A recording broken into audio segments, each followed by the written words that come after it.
Gandang gabi mga kaibigan, friends and followers. Tayo, kararating lang natin galing sa paghahanap buhay, maghapong paghahanap buhay, no? At mabuti na tirahan pa ako ng asawa ko ng masarap niya na tinulay. Ito, ayan, no? Ang anghang pa naman, daming sili. Pero napakasarap sabaw nito, oh. Anghang. Yun, bumabagyo sa labas. Bahala ka na, intinga ka. Inting ka lang, may tinula ako rito. Wala akong pakialam sa'yo, inting ka. Ayan, oh. Yan. May tinula, may gulay, may adobo, may isda na prito. Pagkatapos, meron tayong beer na pangpatulog. Ayan, oh. Marami pa tayong stock dito, oh.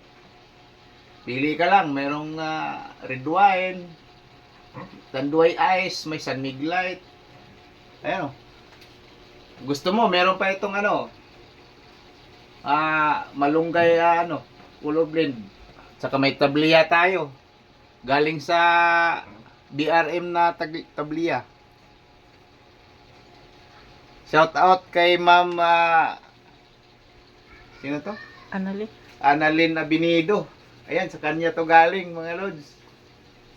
Lagi tayo nag-order monthly sa kanya.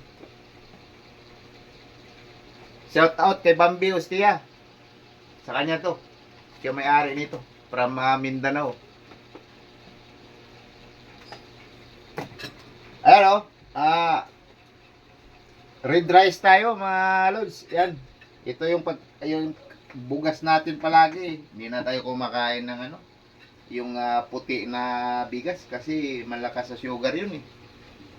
Itong may edad na tayo, di tayo pwede na kain ng mga matataas ang protein na pagkain. Yung mga carbohydrates masyado, eh. Ito, adobo. Pero ano naman yan, wala namang taba yan, eh. Okay lang yan.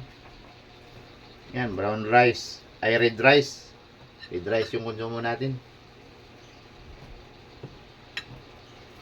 Mabuti na lang, tinitirhan talaga ako ng pinakamamahal ko na asawa, eh. Siyempre, galing tayo sa trabaho, pagod, kailangan bumawi sa higop ng sabaw. So, mga lods, kain na tayo. Birada na.